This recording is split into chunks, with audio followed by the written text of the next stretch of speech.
ইটানা কর্তৃক online class কর্তৃক আয়োজিত আজকের এই ফিজিক্স ক্লাসে অর্থাৎ P7 ক্লাসে তোমাদের সবাইকে স্বাগতম। ফারুক ভাই, শোনা যাচ্ছে কি? হেডফোন ইউজ না করলে কেমন আসে দেখো তো। হেডফোন ইউজ না করে একটু কথা বলো। হেডফোন শোনা যাচ্ছে এখন? হ্যাঁ, হ্যালো। হ্যাঁ ভাইয়া, শোনা যাচ্ছে। হেডফোন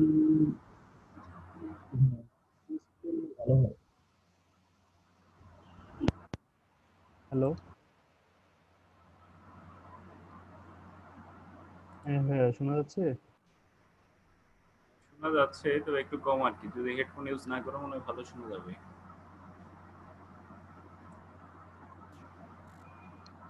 হচ্ছে চলতরিৎ, আরেকটা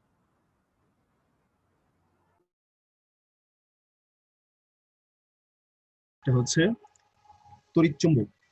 চলতরিৎ, এই চলতরিৎ এবং তড়িৎ চুম্বক এই দুটো চ্যাপ্টার অর্থাৎ আমাদের সেকেন্ড পেপারের তৃতীয় এবং চতুর্থ অধ্যায়টা বিশেষ করে অবজেক্টিভের চেয়ে সৃজনশীলটা সবচেয়ে বেশি গুরুত্বপূর্ণ। প্রত্যেকবারই সৃজনশীলটা এখান থেকে চলে আসে, যেহেতু তোমরা অ্যাডভান্স, সেহেতু এই জায়গাটা থেকে একটু ভালোভাবে তোমাদের প্রিপারেশন নিতে হবে, কারণ এই দুইটা জায়গায় তোমাদের জন্য স্ট্রং জোন। দুইটা চ্যাপ্টার যদি পড়ো, মোটামুটি আশা করা যায় যে দুইটা কোশ্চেন কমন করতে পারে।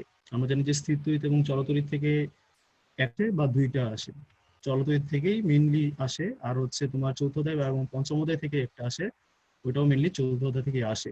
চলো এই চতুর্থ অধ্যায় থেকে আমরা একটু থিওরিটিক্যাল আজকে পড়বো।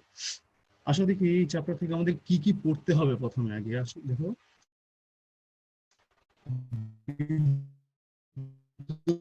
প্রবাহ এবং ওমের সূত্র, যে টপিক গুলো বলতেছি নাই। আর এই চ্যাপ্টার থেকে কিছু কিছু অবজেক্টিভ যেগুলো খুবই গুরুত্বপূর্ণ, সেগুলো হচ্ছে জাস্ট আমি এখানে বলে দিব। তাহলে দেখো, বিদ্যুৎ প্রবাহ এবং ওমের সূত্র আমি মনে করি যে তোমরা অনেক আগে থেকেই পড়তেছো। আর তাপীয় সূত্র, এটা মনে হয় হালকা একটু নতুন। তড়িৎ কোষ, কোষ রিলেটেড জিনিস আমরা স্থির তড়িতে অনেক পড়ছি। কোষের সময়, বিদ্যুৎ কোষের সমবায় যেটা আছে, যেমন শ্রেণী এবং সমান্তরাল, সেটাও আমাদের মোটামুটি পড়া আছে। এখন নতুন যে জিনিসটা অ্যাড হচ্ছে সেটা হচ্ছে আমাদের কির্শফের সূত্র। এই কির্শফের সূত্র দ্বারাই আমাদের চলতরিত্রে মেইনলি সৃজনশীলটা হয়ে থাকে। আর একটা যেটা ইম্পর্টেন্ট জিনিস আছে শান্ট, সেটা আমরা হালকা একটু জানবো। চলো দেখি তাহলে শুরু করা যাক। বিদ্যুৎ প্রবাহ মাত্রা অর্থাৎ চলতরিৎ জিনিসটা কি। যেমন আমাদের সংজ্ঞাটা পড়ার চেয়ে আমরা ইকুয়েশন দেখে দেখাই, যেমন প্রবাহ মাত্রা I is equal to Q/T। অর্থাৎ যদি আমরা সময়কে যদি 1 সেকেন্ড ধরি, একক সময় যে পরিমাণ চার্জ প্রবাহিত হয়। আমরা সূত্র থেকে সংজ্ঞায় আসবো, না সংজ্ঞা থেকে সূত্র, ঠিক আছে? অর্থাৎ একক সময় যে পরিমাণ চার্জ প্রবাহিত হয় সেটি চার্জের কুলম্ব, সময় সেকেন্ড, সুতরাং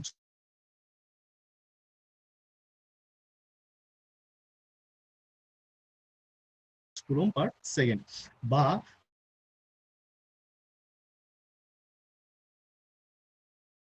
আমাদের সর্বজন স্বীকৃত যে এককটা ইউজ করা হয়, অ্যাম্পিয়ার ইউজ করা হয়, আমরা অ্যাম্পিয়ারটি মেইনলি ইউজ করে থাকি। ঠিক আছে,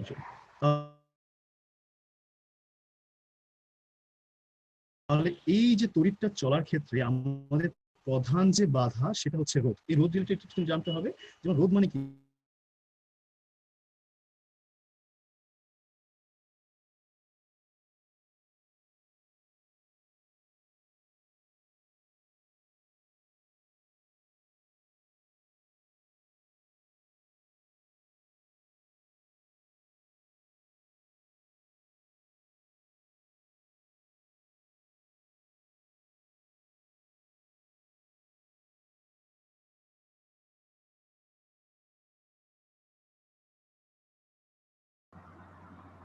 হয়ে গেছে।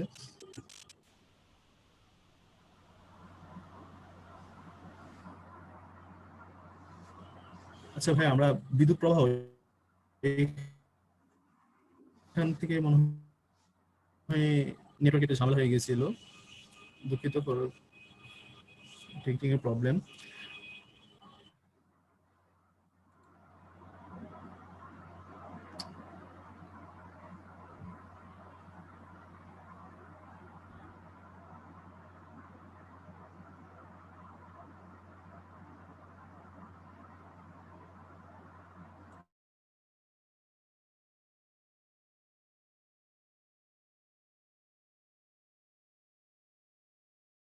একটু ফোনটা আর কি মানে পিসিতে যাচ্ছে তো, ফোন থেকে পিসি যাচ্ছে তো, এই জন্য একটু ভাই একটু ঝামেলা হচ্ছে। আচ্ছা এখন তো ক্লিয়ার, ঠিক আছে। আহ তাহলে দেখে বোঝা যাচ্ছে যে আই এবং কিউ এই একটা সম্পর্ক প্রায়ই আসে, যে এর সাথে সম্পর্কটা কেমন, সমানুপাতিক, ব্যস্তানুপাতিক, বর্গের সমানুপাতিক, বর্গের ব্যস্তানুপাতিক। ঠিক আছে, এবার রোধ। রোধ মনে নিয়ে বলছিলাম, আমি আবারও একবার বলতেছি যারা হয়তো বা মাঝে মাঝে শোনা যায় নাই। যেমন যে বাধাটা, রোধ মানেই বাধা, অর্থাৎ বিদ্যুৎ প্রবাহের ক্ষেত্রে যে বাধাগুলো আসবে সেটাই হচ্ছে রোধ। এই বাধার এককটা আমাদের খুবই বেশি ইম্পর্টেন্ট। এটা রোধের একক হচ্ছে ওহম, বিশেষ করে এই প্রকাশটা, এর প্রকাশটা প্রায়ই মেডিকেলে আসে।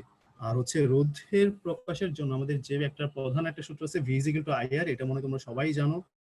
যে সেক্ষেত্রে আমাদের যদি আর যদি বের করতে চাই, তাহলে আমাদের ভি হচ্ছে বিভব অর্থাৎ ভোল্ট, আর আই হচ্ছে অ্যাম্পিয়ার অর্থাৎ ভোল্ট পার অ্যাম্পিয়ার। এটা হচ্ছে রোধের আরেকটা একক। ওহমটাও ইউজ করা হয়, আর হচ্ছে ভোল্ট পার অ্যাম্পিয়ার এটাও ইউজ করা হয়। আচ্ছা, তো এখন আসো রোধের কি কি সূত্র আছে। ঠিক আছে, আমাদের রোধের কি কি সূত্র আছে, আমাদের এটা বাদ দিয়ে আমাদের রোধের যে পাশে যে একটা সূত্র লিখে রাখছি, এটা খালি জাস্ট একটু বড়, যে R is equal to rho L by A. এখানে রো হচ্ছে আপেক্ষিক রোধ, কোনো পদার্থের যে আপেক্ষিক রোধটা থাকবে সেটা হচ্ছে এটা, আর এলটা হচ্ছে দৈর্ঘ্য, আর এটা হচ্ছে ক্ষেত্রফল। এই রিলেটেড অঙ্ক তোমাদের প্রায়ই আসে। দেখো আমাদের এই সূত্র পড়ার মাধ্যমে পাশে কিন্তু তিনটা হয়ে গেছে। যেমন আমাদের এখানে প্রথম হচ্ছে দৈর্ঘ্য সূত্র, যেটা হচ্ছে এল। তাহলে তোমরা বলে ফেলো যে রোধের সাথে এল এর সম্পর্কটা কেমন, দেখি বোঝা যাচ্ছে আর প্রপোর্শনাল এল, অর্থাৎ সমানুপাতিক সম্পর্ক। তাহলে প্রস্থচ্ছেদের ক্ষেত্রফলের সূত্র, তাহলে রোধের সাথে ক্ষেত্রফলের সম্পর্কটা কেমন, দেখে বোঝা যাচ্ছে ব্যস্তানুপাতিক। আর রো যেটা আছে সেটা হচ্ছে কি আপেক্ষিক রোধ একটা বস্তুর উপাদানের উপর নির্ভর করে, তাই না, অর্থাৎ উপাদানের সূত্র। এই তিনটা হচ্ছে রোধের সূত্র। তাহলে এই একটা কোশ্চেনের আমার আনসার দাও তো, এই যে প্রস্থচ্ছেদের বেশ, এটা যদি আমরা দ্বিগুণ করি তাহলে আমাদের রোধ কত হচ্ছে। প্রস্থচ্ছেদের বেশ দ্বিগুণ করলে এদের রোধ কত হচ্ছে, এই সূত্রটা দেখি, এই সূত্র রিলেটেড তোমাদের কনসেপ্টটা ঠিক আছে কিনা। তাড়াতাড়ি এটা আনসার দিয়ে রাখবো, আমি দেখতেছি। অর্থাৎ ব্যাস দ্বিগুণ করলে রোধ কত হবে। ঠিক আছে, এখন আসো এই সূত্র রিলেটেড আমরা যদি একটা অঙ্ক দেখতে যাই। দেখো এত মিটার দীর্ঘ, অর্থাৎ দেখো আমাদের কোনো যখন একটা ডাক দেওয়া হবে প্রথমেই দেখে নিবা যে তার মধ্যে কি কি দেওয়া আছে। আমাদের এত মিটার দীর্ঘ একটা জিনিস দেওয়া আছে, অর্থাৎ আমাদের দৈর্ঘ্য দেওয়া আছে এবং ব্যাস দেওয়া আছে এবং তার রোধ দেওয়া আছে, অর্থাৎ আর ব্যাসটা দেওয়া আছে আর দৈর্ঘ্যটা দেওয়া আছে, তার উপাদানের আপেক্ষিক রোধ, দ্যাট মিন্স রোটা কত। তাহলে আমাদের রো এর সূত্র আমাদের হিসেবে কি জানি, আর এ বাই এল। আমাদের এটা হচ্ছে এখানে কোন তার বা সিলিন্ডার আকৃতি কোন বস্তুর ক্ষেত্রফলের সূত্র হচ্ছে পাই আর স্কয়ার। সিলিন্ডার আকৃতি কোন বস্তুর সূত্রটা হচ্ছে পাই আর স্কয়ার। তাহলে পাই আর স্কয়ার, তাহলে আমাদের কি বলছি এখানে, বেস বলছি, অর্থাৎ অবশ্যই কি হবে এখানে ডি বাই 2 হবে। সেই হিসাবে তুমি যদি এটা করে ফেলো ডাইরেক্ট আনসারটা চলে আসবে। সেক্ষেত্রে আমাকে অনেকে বলতেছে 1/2 1/4। ঠিক আছে, আনসারগুলো আরেকবার একটু চেক করো, আনসারগুলো আরেকবার একটু চেক করো। ঠিক আছে, আমরা একটু সামনের দিকে আগাই। তাহলে দেখো এই যে আমরা রোডটা যে পড়লাম, এই রোধগুলো কি কি বিষয়ের উপর নির্ভর করে, এটা অনেকবারই মেডিকেলে আসছে যে পরিবাহীর রোধ সাধারণত 4টি বিষয়ের উপর নির্ভর করে। আমরা 4টি বিষয় আমাদের জানা দরকার না, আমরা খালি একটা ওয়ার্ড মনে রাখবো, লেট। রোধ মানে কি, দেরি হওয়া, তাই না, কোনো একটা জায়গাতে যাওয়া থেকে যে বাধাটা হয়, বাধার কারণে দেরি হওয়া, সেতে সেই লেট দ্বারা মনে রাখবো। এলতে হচ্ছে লেন্থ, এতে হচ্ছে এরিয়া অর্থাৎ ক্ষেত্রফল, টিতে হচ্ছে তাপমাত্রা, এবং ইতে হচ্ছে উপাদান। এই লেটটা আমাদের মনে রাখতে হবে। শেষ। তারপর আসো এই যে রোধ, দেখো একটা জায়গায় যাওয়ার যে বাধাটা সেটা হচ্ছে রোধ। সেই বাধার সাহায্যে কি আমরা কি বুঝতে পারতেছি না যে বস্তুটা কেমন তাড়াতাড়ি যাবে বা কেমন ধীরে যাবে। অর্থাৎ রোধের উল্টাটাই যদি আমরা বলি পরিবাহিতা, অর্থাৎ যার রোধ কম অর্থাৎ যার বাধা কম সে তত বেশি পরিবাহী হতে পারবে। অর্থাৎ তাহলে এটা বোঝা যাচ্ছে যে এটা কি একটা বিপরীত রাশি। এখন আমাদের কথা হচ্ছে যে এই পরিবাহিতা সম্পর্কিত আমাদের জাস্ট এককগুলো লাগে। যেমন জি ইজ ইকুয়াল টু 1/r। এই ওহম আর মোহ বলা হয়, মোহ বা সিমেন্স এস দ্বারা প্রকাশ করা হয় বা পার ওহম দ্বারা প্রকাশ করা হয়। এই এককগুলো আমাদের লাগবে। আচ্ছা, তারপর আসো আমাদের দেখতে হবে যে ধাতব পদার্থের তড়িৎ পরিবাহিতা বেশি। আমরা জানি যে ধাতব পদার্থগুলোই কি মেইনলি তড়িৎ প্রবাহ করে, যেমন কি লোহা, তারপর অ্যালুমিনিয়াম। অ্যালুমিনিয়াম মেইনলি করে না, নিকেল, কপার এগুলো সবচেয়ে বেশি তড়িৎ প্রবাহিত করে। এই এদের মাঝে সবচেয়ে বেশি তড়িৎ প্রবাহ করে হচ্ছে রূপাটা। এটা হচ্ছে তোমাদের জন্য মেডিকেলের জন্য খুবই একটা ইম্পর্টেন্ট একটা ইনফরমেশন যে রূপার তড়িৎ প্রবাহিতা সবচেয়ে বেশি। আরেকটা জিনিস দেখো, তাপমাত্রা বৃদ্ধি যখন পাবে তখন তাদের পরিবাহিতা কি হয়ে যায়, হ্রাস পেয়ে যায়, কারণ তাপমাত্রা বৃদ্ধির সাথে সাথে রোধটা বৃদ্ধি পেয়ে যায়। ঠিক আছে, ওকে। তোমরা আনসার দিতেছো 1/16, 1/4। আনসারগুলো আরেকটু চেক করো। ঠিক আছে, আনসারগুলো হচ্ছে না। ঠিক আছে, আমাদের দেখো ওহমের সূত্র। আমাদের ওহমের সূত্র আমাদের পড়ার দরকার নাই, আমরা জানি যে V is equal to I R টাই হচ্ছে কি ওহমের সূত্র। ঠিক আছে, সেখানে V is equal to I R, V এর সাথে আই এর সম্পর্ক হচ্ছে সমানুপাতিক। সেই সমানুপাতিক যদি চিহ্ন উঠায় দাও তাহলে আমাদের একটা ধ্রুবক দিতে হবে, সেটা হচ্ছে জি। জি কে বলা হয় পরিবাহিতা। তাহলে পরিবাহিতার বিপরীতটা সেটা কি হবে, রোধ হবে। অর্থাৎ পরিবাহিতা যদি আমরা না চেয়ে রোধের সাথে একটা সম্পর্ক আনতে চাই, সেক্ষেত্রে আমাদের কি আনতে হবে, জি ইজ ইকুয়াল টু 1/r আনতে হবে। সেই হিসাবে আমরা যদি ইকুয়েশনটা করি V is equal to I R, এভাবেই আসছে ওহমের সূত্রটা। আমাদের সংজ্ঞাটা পড়ার দরকার নাই, আমাদের যা সূত্র থেকে আমরা সংজ্ঞায় আসবো। ঠিক আছে, ওকে। তারপর আসলে দেখো V is equal to I R এর লেখচিত্রটা তোমাদের প্রায়ই আসে। ঠিক আছে, এটার সম্পর্কটা কেমন, সমানুপাতিক, জাস্ট খালি একবার দেখে রাখলাম। আচ্ছা, এবার আসো যে জুলের তাপীয় ক্রিয়া। যে জুলের তাপীয় ক্রিয়া বিজ্ঞানী জেমস প্যাসকেল জুল 1841 সালে 3টি সূত্র প্রদান করেন। সাধারণত মেডিকেলে আমরা কোনো সাল মুখস্থ করতে বলি না, তবে কিছু কিছু সাল আছে যেগুলো একটু দেখতে হয়। দেখতে হয় বলতে তোমরা দেখো এখন ইন্টার সেকেন্ড ইয়ারে পড়তেছো, যখন এখন একবার রিভিশন হচ্ছে, সামনে আরো অনেকবার রিভিশন হবে। একবার মেডিকেলে যাওয়ার আগ পর্যন্ত তোমার 20 থেকে 25 বার রিভিশন হবে। এখন আমাকে বলো যে একটা ইনফরমেশন যদি 20 থেকে 25 বার তুমি এমনি জাস্ট রিডিং দাও, তাহলে এমনি কিন্তু তোমাদের কি মুখস্থ হয়ে যাওয়ার কথা। আচ্ছা, একজন বলছো কোশ্চেনটা আরেকবার বলতে, আমি বলছিলাম যে rho is equal R is equal to rho A by rho L by A. এই সম্পর্ক অনুসারে যদি পরিবাহীর ব্যাস যদি আমরা দ্বিগুণ করি তাহলে তার রোধ কতটুকু হচ্ছে, অর্থাৎ কত গুণ হচ্ছে, অর্থাৎ ব্যাস দ্বিগুণ করলে রোধ কতটুকু হচ্ছে। ঠিক আছে, তাহলে জেমস প্যাসকেল জুল এই তাপীয় ক্রিয়ার সূত্রটা দেওয়ার মানে প্রদান করেন। তিনি সূত্র দিয়েছেন মিলে তিনটা, একটা হচ্ছে প্রবাহ মাত্রা সূত্র, একটা হচ্ছে রোধের সূত্র, একটা সময়ের সূত্র। এই তিনটা সূত্রকে যদি আমরা একত্র করি তাহলে আমাদের নিচের ইকুয়েশনটা পাই, সেটা হচ্ছে H is equal to I square R T. এই রিলেটেড অঙ্কগুলা তোমরা ঢাকা ভার্সিটিতে বলো, মেডিকেলে বলো, মেডিকেলে সাধারণত এটা নিয়ে সম্পর্ক আসে, যেমন তাপমাত্রার সাথে বা তাপের সাথে তোমার তড়িৎ প্রবাহের সম্পর্ক কেমন, তাপের সাথে রোধের সম্পর্ক কেমন, তাপের সাথে সময় সম্পর্ক কেমন।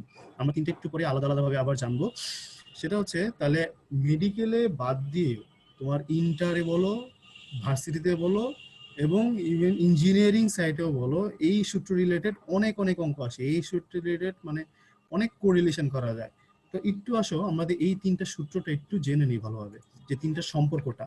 অর্থাৎ প্রথম সূত্র সম্পর্কে দেখা যাচ্ছে যে কি তাপের সাথে তোমার তড়িৎ প্রবাহের সম্পর্ক, অর্থাৎ H প্রপোর্শনাল I স্কয়ার। তাহলে আমি H1 I1 H2 I2 এভাবে যদি আমরা সম্পর্ক করি তাহলে কি, যদি দুইটা বস্তুর তাপ মানে তড়িৎ প্রবাহ দিয়ে দেয় এবং একটা বস্তুর তাপ দিয়ে দেয়, তখন ইজিলি কি তোমরা আরেকটা বস্তুতে কত তাপ আছে সেটা কি আমরা বের করতে পারবো।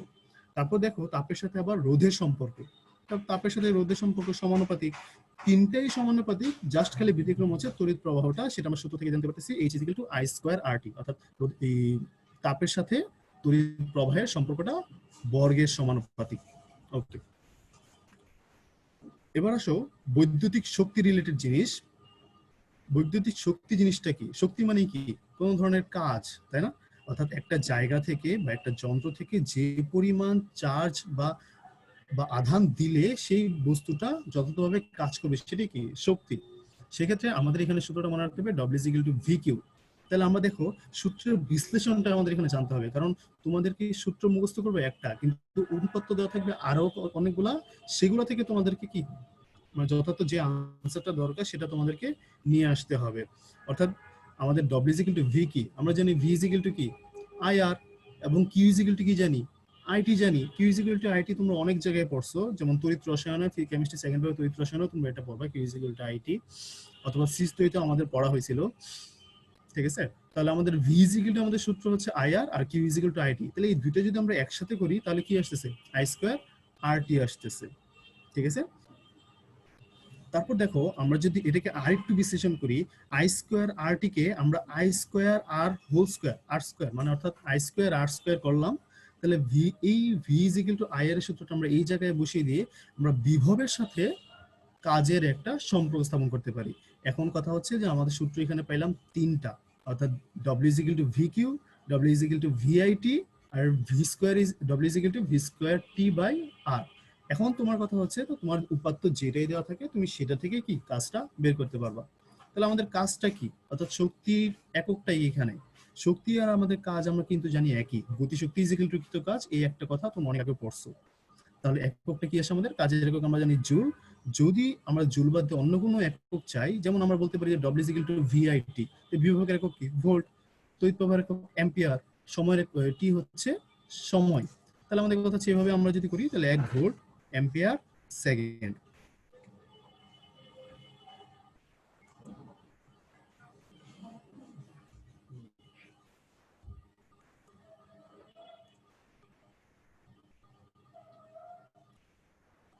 আচ্ছা ঠিক আছে, এবার আসো শক্তি, এখন আসো ক্ষমতা। ক্ষমতা বলতে কি বোঝায়, যে একজনের চেয়ে আরেকজনের কতটা ক্ষমতা, তাই না, কত বেশি। আমি একটা সময় একটা কাজ করতে পারি, আর আমি আরেকজন আরেকটা সময় ওই একই সময় আরেকটু বেশি অথবা একটু কম কাজ করতে পারে। তাহলে আমরা বলতে পারি যে কাজ করার হারকেই ক্ষমতা বলা হয়। অর্থাৎ কাজকে যদি সময় দ্বারা ভাগ করো তাহলেই হয়ে যাচ্ছে কি ক্ষমতা। ক্ষমতার একক আমরা জানি কি ওয়াট। আমরা বিভিন্ন জায়গায় ইউজ করি, যেমন ঘর, মানে ঘরের মধ্যে যে আমরা লাইট গুলো ইউজ করি, লাইটের মধ্যে লেখা থাকে 60 ওয়াট, 100 ওয়াট, 200 ওয়াট ইত্যাদি। তাহলে এই ওয়াট ছাড়াও যদি আমরা করতে চাই, দেখো সূত্র থেকে আমরা বের করি কাজের একক কি জুল, সময়ের একক সেকেন্ড, অর্থাৎ জুল পার সেকেন্ড। এবার আসো এই ক্ষমতা রিলেটেড একটু আমাদের কাজের শক্তির যে সূত্রগুলো আছে সেগুলোকে একটু বিশ্লেষণ করছি। এবার একই পদ্ধতিতে আমরা দেখি ক্ষমতাকে কিভাবে কিভাবে ভাঙানো যায়। দেখো ক্ষমতা যদি তোমাকে একটা বস্তুর কাজ দেওয়া থাকে, সময় দেওয়া থাকে, তুমি ডাইরেক্ট আনসার মানে করে ফেলতে পারবা যে P is equal to W by T, কাজ শেষ। এখন যদি তোমাকে কাজ না দেওয়া থাকে, যদি বিভব দেওয়া থাকে, তড়িৎ প্রবাহ দেওয়া থাকে, সময় দেওয়া থাকে, তখন কিভাবে করবা? তখন জাস্ট আমরা কাজ জানি is equal to W is equal to VIT, একটু আগে সূত্রই পড়ছো। তাহলে এটাকে যদি ক্যালকুলেশন করো তাহলে P is equal to Vi.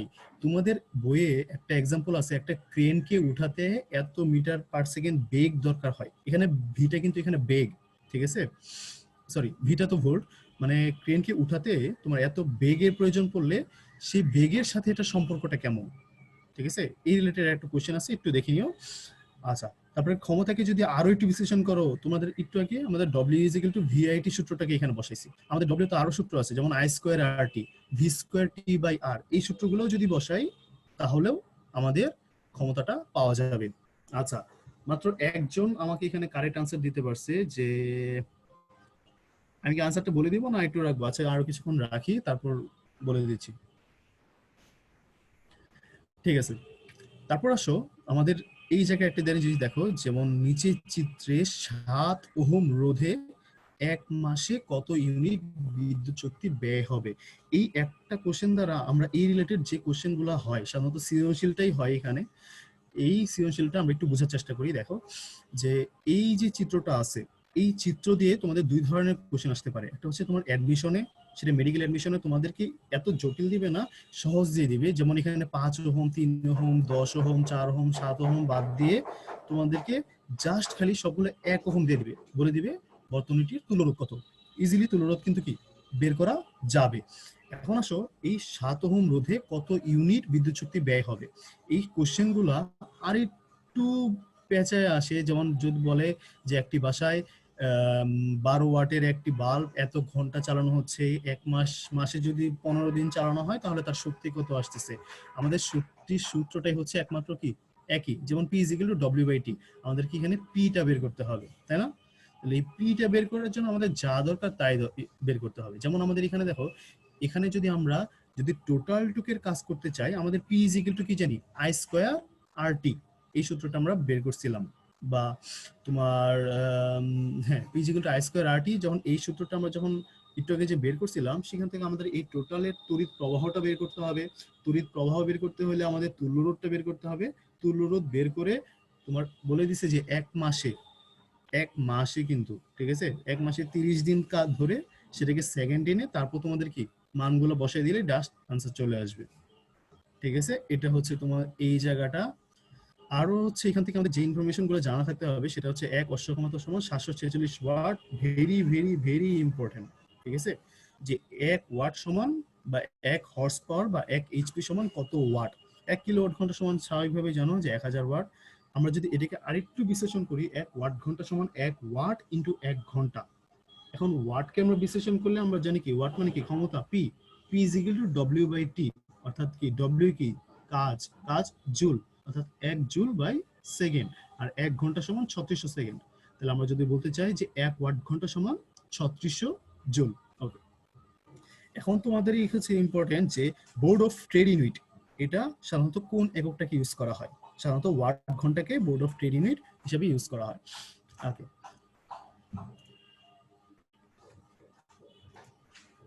তারপর দেখো এই রিলেটেড আমরা আরেকটা কোশ্চেন দেখে নেই। যেমন একটি বাতির রোধ যদি দেওয়া থাকে আর এটা কি দেওয়া আছে, ভোল্ট দেওয়া আছে, অর্থাৎ বিভব দেওয়া আছে 200 ভোল্ট। যদি প্রতি ইউনিটের মূল্য 3 টাকা হয় তাহলে বাতি 12 ঘন্টা ব্যবহৃত হলে কত খরচ পড়বে? দেখো ইউনিটের ক্ষেত্রে তোমাদের হচ্ছে ডাইরেক্ট একটা আমাদের সূত্র আছে, P is equal to sorry, এই ইউনিটের ক্ষেত্রে হচ্ছে আমাদের W is equal to PT by 1000। ঠিক আছে, আমরা P is equal to W by T, তাহলে W is equal to PT. এখন এটা হচ্ছে আমাদের ওয়াট, আমাদের কিলো ওয়াট যেহেতু আমাদের বোর্ড অফ ট্রেড ইউনিট যেহেতু আমাদের বলে দিচ্ছে প্রতি ইউনিটের মূল্য, তাহলে আমাদের অবশ্যই কি জানতে হবে, বোর্ড অফ ট্রেড ইউনিট আনতে হবে। আমরা জানি যে কিলো ওয়াট ঘন্টাকে কি বলা হয়, ট্রেড ইউনিট বলা হয়। তাহলে কিলো ওয়াট ঘন্টা সমান কত, 1000। 1 কিলো ওয়াট ঘন্টা সমান 1000 ওয়াট ঘন্টা। তাহলে আমাদের 1000 দ্বারা ভাগ দিলে কি চলে আসতেছে, কিলো ওয়াট ঘন্টা চলে আসতেছে। তাহলে আমাদের শক্তিটা যদি বের করে ফেলো সেটা তোমার ইউনিট এককে পেয়ে যাচ্ছ। এখানে দেখো 1.2 কিলোওয়াট ঘন্টা ইউজ করা হচ্ছে, তাহলে আমাদের প্রতি ইউনিটের মূল্য 3 টাকা। এখন 1.2 দ্বারা 3 দ্বারা গুণ দিয়ে দিলেই চলে আসতেছে আনসারটা, শেষ। আচ্ছা ঠিক আছে, দেখো ওইটা কোশ্চেনের আনসারটা আমি বলে দিই। সেটা হচ্ছে আনসারটা হচ্ছে একই থাকবে। ঠিক আছে, সেই আনসারটা হচ্ছে একই থাকবে। কেন একই থাকবে? আমি বলছিলাম যে ব্যাস যদি দ্বিগুণ করা হয়, ঠিক আছে, তাহলে আমাদের সূত্রটা হচ্ছে R is equal to rho L by A, A is equal to pi R square. চিন্তা করো, R is equal to D by two, তাই না? R is equal to D by two যদি করা হয় তখন কি হবে, তোমার হচ্ছে আরটা কি চলে যাচ্ছে, আমি বলছিলাম ব্যাসার্ধ, তাহলে কি আমাদের ডি বাই টু, এই টুটাকে যদি বাইরে নিয়ে আসো, অর্থাৎ ডি স্কোয়ার কিন্তু ছিল, আর স্কোয়ার ছিল, তাহলে D by two whole square, অর্থাৎ ডি স্কোয়ার বাই 4। 4টা কি নিচ থেকে উপরে চলে যাবে, তাহলে আমাদের উপরে থাকতেছে 4। আমি বলছি ব্যাস দ্বিগুণ করা হলে অর্থাৎ ডি কি হবে, 2d হবে। তাহলে এই 2d কি হবে, হোল স্কোয়ার। তাহলে 2dটা হোল স্কোয়ার, 2টা বাইরে নিয়ে আসলে 4 চলে আসে। তাহলে উপরে একটা 4 নিচে একটা 4, তাহলে কি 4 এ 4 এ কাটা হয়ে তোমার অপরিবর্তিত থাকবে। ওকে,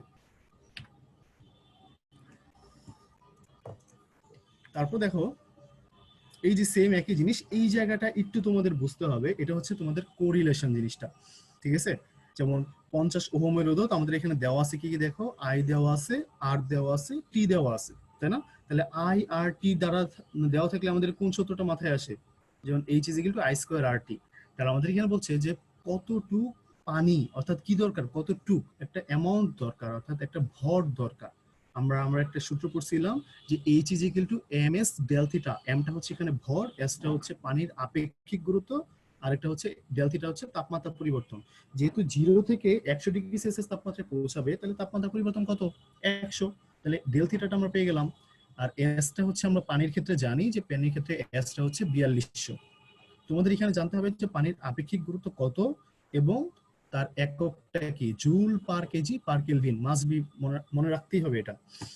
ঠিক আছে, তাহলে হচ্ছে আমরা এইচ এর একটা সূত্র পেয়ে গেলাম, অর্থাৎ এম এস ডেল থিটা। এখানে আমাদের এমটা খালি জাস্ট অজ্ঞাত। আর আমাদের এই উপরের উপাত্ত থেকে অর্থাৎ আইআরটি থেকে আমরা H is equal to I square R T বের করতে পারি।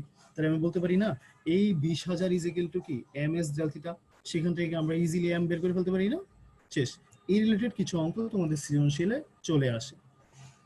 এবার আসো তড়িৎচালক বল, সংজ্ঞা পড়ার দরকার নাই, সংজ্ঞা একদমই দেখবা না। দেখো আমরা সূত্র থেকে সংজ্ঞায় আসি। দেখো আমাদের সূত্র আছে E is equal to W by Q, অর্থাৎ কিউ এর যদি আমরা 1 কুলম্ব ধরি, আবার ডব্লিউ কে যদি আমরা 1 জুল ধরি, তাহলে আমরা সূত্রটা কিভাবে, মানে সংজ্ঞাটা কিভাবে না যায়, কোনো একটি কোষ সমেত বর্তনীতে আমাদের তড়িৎচালক বল কোথায় কাজ করবে, বর্তনীতে কাজ করবে। তাহলে বর্তনীতে যদি 1 কুলম্ব আধানকে সম্পূর্ণ বর্তনী ঘুরিয়ে আবার আবার সেম আগের জায়গায় আনতেই যে পরিমাণ কাজ করতে হয় সেটাই হচ্ছে কি তড়িৎচালক বল। এবার একটু সংজ্ঞাটা দেখো, ইজি হয়ে যাবে। অর্থাৎ 1 কুলম্ব একটা আধানকে টোটাল বর্তনী ঘুরিয়ে আনতে তোমার যে পরিমাণ কাজ করতে হচ্ছে সেটাই হচ্ছে তড়িৎচালক বল। ঠিক আছে, তারপর আসো আমাদের এককটা আমাদের জানা থাকতে হবে। একক তাহলে দেখে আমরা এখান থেকে আনি, কাজের একক জুল, চার্জের একক কুলম্ব, অর্থাৎ জুল পার কুলম্ব। আচ্ছা, এই তড়িৎচালক শক্তির উৎসটা কি কি আমরা জানি যে, দেখো না ছোটবেলায় যখন ছিলাম তখন হচ্ছে অনেকেই এই কাজগুলো করছে, যেমন ব্যাটারির দুই প্রান্ত দিয়ে লাইট জ্বালাইতাম, তারপর হচ্ছে মোটর ফ্যান দিয়ে ফ্যান বানাইতাম ইত্যাদি, এগুলো কাজগুলো করতাম যে ছোটবেলায় যারা ছেলেরা মিললে এগুলো করে। ঠিক আছে, এই দেখুন আমাদের ব্যাটারির সাথে যে যুক্ত করতে যেতাম ওইটাই হচ্ছে আমাদের মেইনলি তড়িৎচালক বলটা, অর্থাৎ ওটাই আমাদের ওইখানকার কোষটা। তাহলে আমাদের কথা হচ্ছে যে ওইগুলোই আমাদের কি হইতে হবে, উৎস হইতে হবে। যেমন কোষ, ব্যাটারি, জেনারেটর। কোষ তোমাদের হচ্ছে কেমিস্ট্রি সেকেন্ড পেপারে 4th অধ্যায় অর্থাৎ তড়িৎ রসায়নে তোমরা জানবা কিভাবে কোষ থেকে তুমি একটা জিনিস চালাতে পারবা। যেমন ফোনের ব্যাটারি, লিথিয়াম আয়ন ব্যাটারি।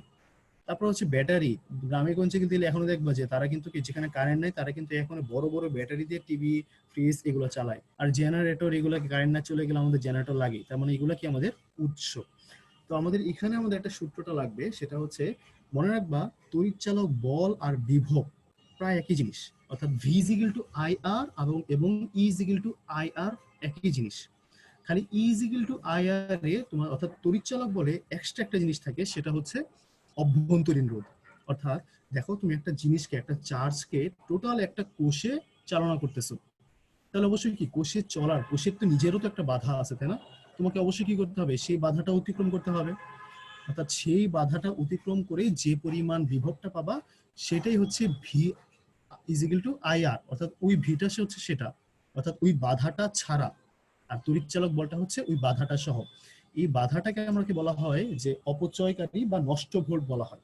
ঠিক আছে, এই নষ্ট volt is equal to I R, অর্থাৎ তড়িৎচালক বল ইজ ইকুয়াল টু তোমার এমনি তুমি যে রোধগুলা ইউজ করতেছো সেগুলার তোমার আই আর প্লাস ওই বর্তনীতে একটা চার্জ চালনা করতে যে পরিমাণ নষ্ট হচ্ছে সেটা সেটা হচ্ছে আই আর স্মল হাতের দ্বারা ইউজ করা হয়। এই স্মল হাতের আর কে অভ্যন্তরীণ রোধ বলা হয়। আসলে অভ্যন্তরীণ রোধ সম্পর্কে একটু জেনে নেই। অভ্যন্তরীণ রোধ হচ্ছে মানে কি, অভ্যন্তরীণ বিদ্যুৎ প্রয়োগ করতে যে পরিমাণ বাধা পায় সেটা হচ্ছে অভ্যন্তরীণ। আমি বললাম একটু আগে যে কোষের অভ্যন্তরে মানে কোষের ভিতরে যে একটা চার্জ চালাবো সেটার ক্ষেত্রে কোষটা কিছু বাধা প্রদান করে, সেই কোষের বাধা প্রদানের এমনটাই হচ্ছে স্মল হাতের আর। আচ্ছা, এবার আসো অভ্যন্তরীণ রোধ রিলেটেড একটা ডাক দেখে নিই। দেখো কি কি দেওয়া আছে। আমাদের তড়িৎচালক শক্তি ইজি দেওয়া আছে, তড়িৎ প্রবাহ আই দেওয়া আছে, ভি দেওয়া আছে, স্মল হাতের আর।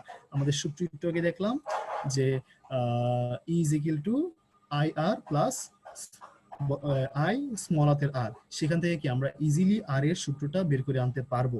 সেক্ষেত্রে আমাদের এখানে রোধ কিন্তু দেওয়া নাই, কাজে আমাদের এখান থেকে বর্তনীর যে রোধ একটা আছে সেই রোধটা বের করতে হবে। V is equal to I R, R is equal to V by I, easily R বের করা যাবে।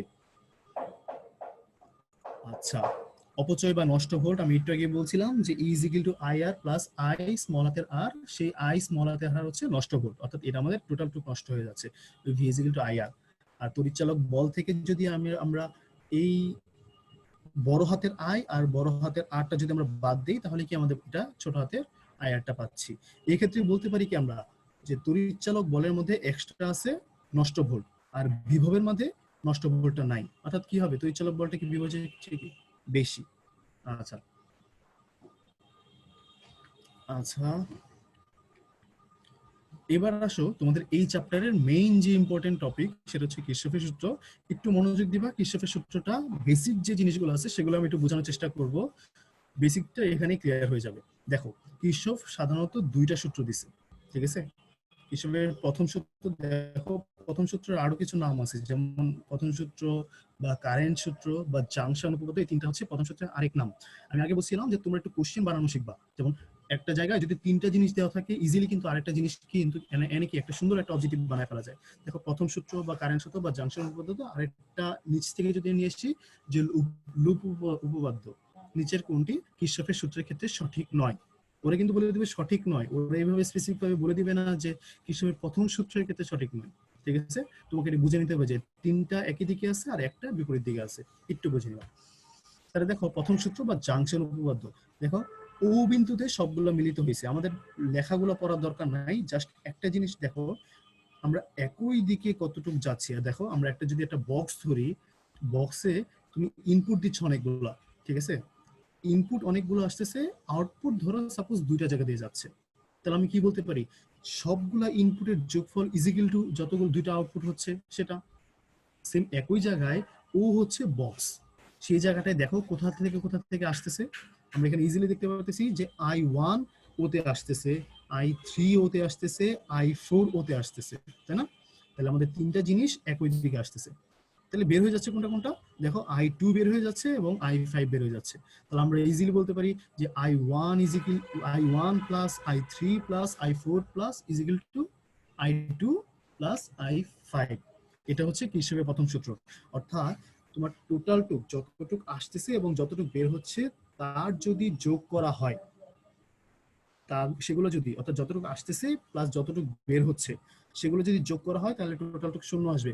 আমি বলো যে ভাইয়া যতটুকু আসতেছে আর যতটুকু যাচ্ছে দুটো তো একই অ্যামাউন্ট, তাহলে তো দ্বিগুণ হওয়ার কথা, তাহলে শূন্য হচ্ছে কেন? শূন্য হচ্ছে এই কারণে, কারণ আসতেছে একটা দিক থেকে আর যাচ্ছে আর একটা দিকে, তাহলে একটা যদি পজিটিভ হয় আর একটা কি হবে, নেগেটিভ হবে, তাহলে নেগেটিভ একটা পজিটিভ নেগেটিভ দুটো যোগ করলে কি হবে, আলটিমেটলি জিরো। ওকে, তাহলে আমরা বলতে পারি যে এখানে দেখো I1 plus I3 plus I4 is minus I2 minus I5 is equal two আমাদের সামেশন টোটাল টু কি, জিরো। অর্থাৎ কি আমাদের টোটাল তড়িৎ প্রবাহটা কি বর্তনীতে শূন্য। এই জন্যই একটা জায়গায় জাংশন হচ্ছে দেখে এই জায়গাটাকে বলা হয় জাংশন সূত্র। তাহলে এখন আমরা সূত্রটা পড়ি, বর্তনীর বিদ্যুৎ বর্তনী কোন সংযোগ বিন্দুতে মিলিত প্রবাহ মাত্রার বীজগাণিতিক যোগফল শূন্য। আশা করি প্রথম সূত্রটা বোঝা হয়ে গেছে।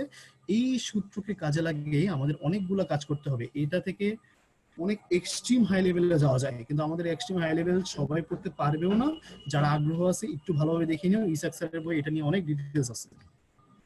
এবার আসো দ্বিতীয় সূত্র বা বর্তনী সূত্র বা ভোল্টেজ সূত্র বা উপপাদ্য। দেখো সবগুলো সূত্রই যখন নামগুলো পড়বা, নাম দেখেই বোঝা যাচ্ছে। আমাদের সংজ্ঞাটা বাদ দিয়ে নিচে দেখো summation of E is equal two zero, অর্থাৎ ই হইলে আমাদের কি হতে হবে, একটা কি বর্তনী থাকতে হবে। এটা তাহলে ভোল্টের কাজ থাকবে, এটা লুপের কাজ থাকবে, অর্থাৎ কি একটা বর্তনী কমপ্লিট কি একটা লুপ না, তাহলে এই লুপের একটা কাজ থাকবে। তাহলে দেখো এখানে আমরা একটু আগে দেখছিলাম summation of I is equal two 0 এবং summation of E is equal two 0, অর্থাৎ তড়িৎচালক বলটা শূন্য। আসলে এটা রিলেটেড একটু ডিটেইলস আমরা একটু জেনে নিই, পরে আমরা সংজ্ঞায় আসবো। দেখো এ বি ডি এই তিনটা হচ্ছে আমাদের তিন মুখা, ধরে তিনটা মিলে আমাদের একটা বর্তনী হচ্ছে, তার মধ্যে তড়িৎচালক শক্তির উৎস হচ্ছে E1। আচ্ছা সবাই একটু বলো তো আমাকে, সবাই শোনা যাচ্ছে কিনা, ভালোভাবে শোনা যাচ্ছে কিনা, ভালোভাবে সবাই শুনতে পারতেছে কিনা একটু আমাকে একটু বলো, কারণ নেট একটু উইক তো আমি একটু কনফিউজড।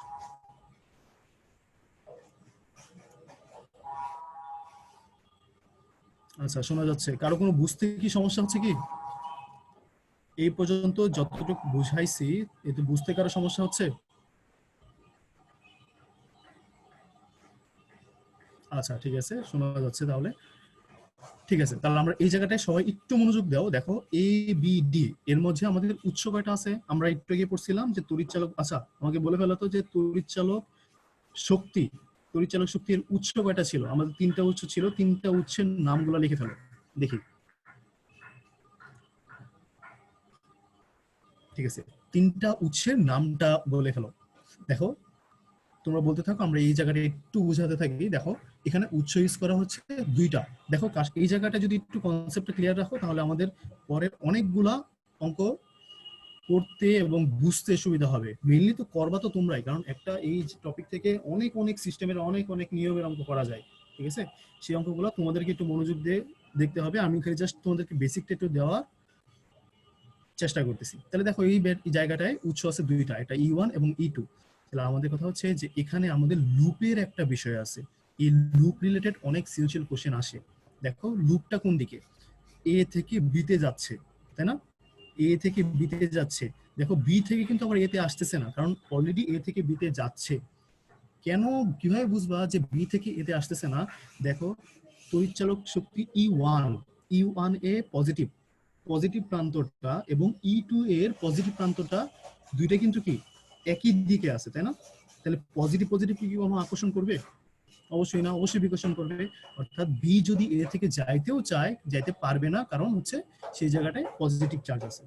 তাহলে আমাদের এ থেকে বিতে যাচ্ছে, তারপর বি থেকে কি আবার কি আসতেছে, ডিতে চলে আসতেছে। তাহলে আমি বলতে পারি যে এই ডাইরেকশনটা এ বি, বি ডি, তাই না? কোষ, জেনারেটর, ব্যাটারি, সাবাস, ভালো। তাহলে দেখো আমাদের এই জায়গাটায় ডাইরেকশনটা হচ্ছে এ বি এবং ডি। একটা জিনিস এ বি এবং বিডি বরাবর যাচ্ছে, কারণ আরেকটা যদি ভিন্ন দিকে চলে যায় তাহলে সে কি অবশ্যই আলাদা। আমরা একটু আগে দিকের কথা বলছিলাম, জাংশনের কথা বলছিলাম কারশফের প্রথম সূত্রে। আমি প্রথম সূত্রটা আরেকবার বুঝাইতে বলছি, আমি আরেকবার বুঝাই দিব, সমস্যা নেই। আমি আরেকবার টপিকটা রিপিট করবো, সমস্যা নেই। তাহলে আমাদের কথা হচ্ছে যে এ থেকে বিতে যাচ্ছে, বি থেকে ডিতে যাচ্ছে। একমাত্র এ ডিটাই দেখো এই সিস্টেমটা মানতেছে না। দেখো এ থেকে বি, বি থেকে ডি, আবার যদি ডি থেকে এতে আসতো তাহলে কি আমাদের সুন্দর একটা জিনিস মানতো, অর্থাৎ তিনটে একই দিকে ছিল। কিন্তু এই ডিটা উল্টা দিকে হয়ে যাচ্ছে। তাহলে আমাদের এই দুটা জিনিসের সাথে, অর্থাৎ এ বি এবং বিডির চেয়ে এ ডিটা আলাদা। তাহলে আমি বলতে পারি এ বি এর যে সকল কর্মকাণ্ড হবে প্লাস বিডি এর যে সকল কর্মকাণ্ড হবে ইজিক্যাল টু এডি এর কর্মকাণ্ড। ঠিক আছে? এইটুক যদি তোমাদের কনসেপ্ট ক্লিয়ার থাকে, তাহলে এখন আমাদের আসো E1 তড়িৎ চালক শক্তির ক্ষেত্রে আমরা V ইকুয়াল টু IR। আমি বলছিলাম যে সাধারণত তোমার যখন গাণিতিক কাজ করবা সাধারণত আমাদের নষ্ট ভোল্ট, অর্থাৎ I স্মল হাতের আরটা একটু ইগনোর করা হয়। ঠিক আছে? সবসময় তোমার ইতে আনা হয় না, কারণ ওই অ্যামাউন্টটা, অর্থাৎ নষ্ট ভোল্ট, নষ্ট রোধ সরি, বা অভ্যন্তরীণ রোধটা খুবই অল্প। ঠিক আছে? খুবই অল্প, 1 ওহম বা আরো কম। ঠিক আছে? এই জন্য ওইটা একটু ইগনোর করা হয়। দেখো এখানে আমরা জাস্ট E ইকুয়াল টু বলতে পারি I1 R1 plus E2 is equal to কি জানি, VI ইজ ইকুয়াল IR, অর্থাৎ I2 R2 is equal two আমরা কি বলতে পারি, I3 R3 ইজ ইকুয়াল বলা যায় কিনা? দেখো বলা যায় কিনা, অর্থাৎ I1 R1 plus I2 R2 is equal to I3 R3। এই পর্যন্ত কনসেপ্টটা ক্লিয়ার কিনা বল? এইটা যদি বুঝতে পারো লুপটা কিভাবে হচ্ছে আর ডাইরেকশনটা কোন দিকে আছে। যেমন অবশ্যই তুমি কিভাবে বুঝলা যে বি থেকে যে বি প্রান্ত থেকে যে তড়িৎ প্রবাহটা আসতেছে না, সেটা যে কেন E1 এ আসতেছে না, এটা যদি বুঝতে পারো অবশ্যই ব্যাটারি চার্জ, ব্যাটারি দেখে বুঝে ফেলবা যেমন কোন জায়গায় পজিটিভ আছে কোন জায়গায় নেগেটিভ আছে। পজিটিভ পজিটিভ আকর্ষণ করলে কি ওইদিকে আসতো, সরি পজিটিভ নেগেটিভ আকর্ষণ করলে কি উল্টা দিকে চলে আসতো। আর যদি যেহেতু দুইটাই পজিটিভ সেহেতু বিকর্ষণ করে বিডি বরাবর চলে আসতেছে। এই পর্যন্ত কনসেপ্টটা ক্লিয়ার কিনা একটু বলো। ওকে, এটা হচ্ছে কারশফের দ্বিতীয় সূত্র। এটাই বলছে যে summation of IR is equal two 0। তাহলে আমি কি টোটাল কি আসে 0 চলে আসে। এই পর্যন্ত কনসেপ্টটা ক্লিয়ার কিনা সবাই একটু বলো, নাহলে আমি সামনের দিকে আগাবো। আচ্ছা কারশফের প্রথম সূত্রটা একজন বুঝাইতে বলছিলাম। প্রথম সূত্রটা হচ্ছে জাংশন সূত্র, সেটা হচ্ছে এটা। অর্থাৎ এখানে দেখো I1 টা ও বিন্দুতে আসতেছে, I3 টা ও বিন্দুতে আসতেছে, I4 টা ও বিন্দুতে আসতেছে। এই তিনটা জিনিস আসতেছে। তাহলে আসাগুলো এক সাইডে এবং যাওয়াগুলো আরেক সাইডে। যাইতেছে কে কে? আমাদের যাচ্ছে হচ্ছে তোমাদের এখান থেকে I5 টা যাচ্ছে এবং I2 টা যাচ্ছে। তাহলে আমি বলতে পারি I1 I3 I4 is equal two I2 I5। Clear? আচ্ছা ঠিক আছে, তাহলে আমি এখান থেকে সামনের দিকে আগাই। যেমন এই কিরচফের সূত্রটা ব্যবহার করে আমরা কি কি কাজ করতে পারি, এটা হচ্ছে আমাদের মেডিকেলের জন্য ইম্পর্টেন্ট। আমি আগেও বলছিলাম যে এই জায়গাটা থেকে খুব বাছা বাছা কিছু টপিক, সেগুলো হচ্ছে মেডিকেলের জন্য ইম্পর্টেন্ট। কিন্তু এই দুইটা চ্যাপ্টার থেকে তোমাদের আসেই, অবজেক্টিভ তোমাদের আসেই, কিন্তু কিছু কিছু বেছে বেছে পড়তে হবে। যেমন এই জায়গাতে মানে মেডিকেলের জন্য এই চ্যাপ্টার থেকে পড়া যদি বলো, যেমন ইন্টারের আগের দিকে তোমাদের এই চ্যাপ্টার পড়তে আধা ঘন্টাও লাগবে না। ঠিক আছে মেডিকেলের জন্য। কিন্তু এই ইন্টারের জন্য পড়তে চাও শেষ নেই। ঠিক আছে? দুইয়ের ডাইরেকশনটা আরেকবার বললেন। ডাইরেকশনটা হচ্ছে দেখো E1 আর E2, E1 এর পজিটিভ এবং নেগেটিভ জিনিসটা খেয়াল করো এবং E2 এর পজিটিভ এবং নেগেটিভ জিনিসটা খেয়াল করো। যখন তড়িৎটা বি থেকে এর বরাবর আসতেছে তখন কি আসতে পারবে কিনা সেটা তোমাকে খেয়াল করতে হবে। কারণ এই পজিটিভ থেকে নেগেটিভ যখন একটা রাউন্ড হয়ে যাবে না, তোমাদেরকে এখানে আমাদের লুপটা বলেই দিছি কোন লুপে। দেখো লুপের একটা ডাইরেকশন কিন্তু দেওয়া আছে, যেমন তড়িৎ প্রবাহটা এদিক থেকে এদিকে যাচ্ছে। ঠিক আছে? কারণ বি থেকে কেন এতে আসতেছে না, কেন বি ডি বরাবর চলে যাচ্ছে, সেটাই হচ্ছে আমাদের এখানে তথ্যটা। যেমন দুইটা যেহেতু পজিটিভ আছে এই জন্য বিকর্ষণ করতেছি, এই জন্যই বি থেকে এতে না যেয়ে বি ডি বরাবর চলে যাচ্ছে, এটাই। আচ্ছা তাহলে আমাদের দেখো কিরচফের সূত্র ব্যবহারটা, এই জায়গাটা তোমাদের একটু জানতে হবে যে কোথায় কোথায় ব্যবহার করা হয়। খালি মনে রাখবা যে বিদ্যুৎ প্রবাহ এবং বিভব পার্থক্য, লেখাগুলো মনে রাখার চেয়ে আমি সংকেত দিয়ে মনে রাখাটা বেশি পছন্দ করি। যেমন সংকেত দিয়ে মনে রাখলে ইজিলি তুমি মনে রাখতে পারো। যেমন এখানে কিছু কিছু দেশে আছে আই এবং ডিভি নির্ণয় করা যায়। ডিভি মানে কি, বিভব পার্থক্য, এবং আই হচ্ছে তড়িৎ প্রবাহ। কোথায় কোথায়? হুইস্টন ব্রিজে, বিদ্যুৎ কোষের শ্রেণী সমবায়ে, বিদ্যুৎ কোষের সমান্তরাল সমবায়ে। ঠিক আছে, এখন আসো এই একটা সূত্র, এটা দিয়ে তোমরা ইন্টারে অনেক অনেক অনেক অঙ্ক, যদি চলতড়িৎ পড়ে থাকো তাহলে অনেকগুলো অঙ্ক করছে, যেমন P by Q is equal to R by S, তাই না? এই সূত্র রিলেটেডটা অনেকে বুঝতে পারে না, এই সূত্র রিলেটেড অনেকে ঝামেলা হয় যে এটার মেইন কনসেপ্টটা কি। আমরা কনসেপ্ট আজকে তোমাদের দেওয়ার চেষ্টা করবো। দেখো, হুইস্টন ব্রিজ সংজ্ঞা পড়ার দরকার নাই, খালি জিনিসটা বুঝে রাখো যে চারটা রোধ এমন ভাবে সাজানো থাকবে, সমান্তরালে সাজানো থাকবে, যাতে একটা আবদ্ধ লুপ তৈরি করা হয়, এবং মাঝখান দিয়ে একটা গ্যালভানোমিটার, যার চিত্রটা হচ্ছে জাস্ট এরকম। তোমাদের এই চিত্রটা বুঝতে অনেক সমস্যা হয়, তাই না? আসো দেখো, এই চিত্র রিলেটেড সৃজনশীল গুলো তো তোমরা করবা, জাস্ট কনসেপ্টটা খালি আমি আজকে দেওয়ার চেষ্টা করি। একটু সবাই মনোযোগ দিয়ে খেয়াল করো। সবাই কি দেখা যাচ্ছে কি, একটু বলো তো?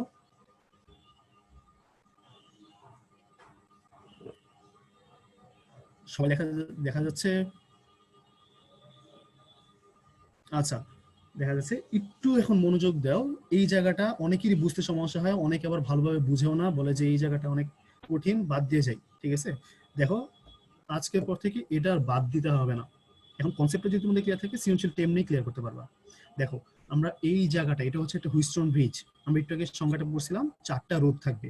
তোমরা টপিকে টপিকে আমি যে কথাগুলো বলতেছি তখন সেই জায়গাটায় যাও। এখন যদি টোটাল চিত্রটা যদি একবারে দেখা শুরু করো যে এই জায়গাটা এটা আছে, এটা আছে, তাহলে একটু ঝামেলা হইতে পারে। খালি জাস্ট রোধের দিকে যাও, পি কিউ আর এস।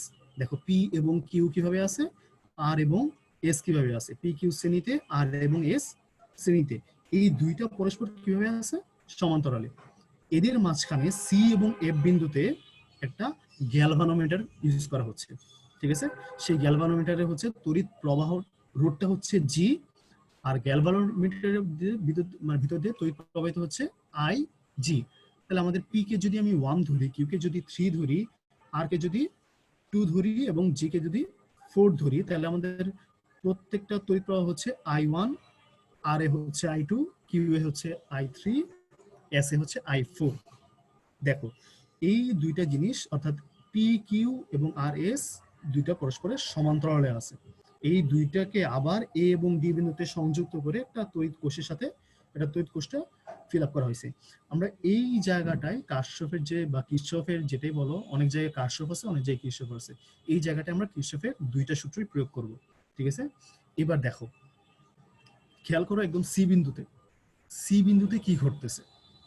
আর এখানে কিন্তু ডাইরেকশন দেওয়া আছে, তড়িৎ প্রবাহ কোন দিক থেকে কোন দিকে যাচ্ছে। দেখো, আই অর্থাৎ এ থেকে বি এর মাঝখানে যে আইটা দেওয়া আছে, আই যাচ্ছে এ বিন্দুতে, আসতেছে এ বিন্দুতে এসে দুইটা ভাগ হয়ে যাচ্ছে, একটা পি বরাবর, একটা আর বরাবর।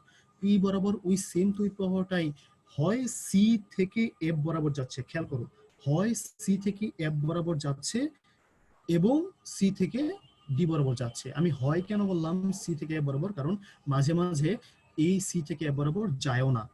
ঠিক আছে, সাধারণত টোটালটুকু সি ডি বরাবর চলে যায়। আবার এ থেকে এফ বরাবর যাচ্ছে, এফ থেকে ডি বরাবর যাচ্ছে, অথবা এফ থেকে সি বরাবর যাচ্ছে। এই পর্যন্ত ক্লিয়ার কিনা বলো?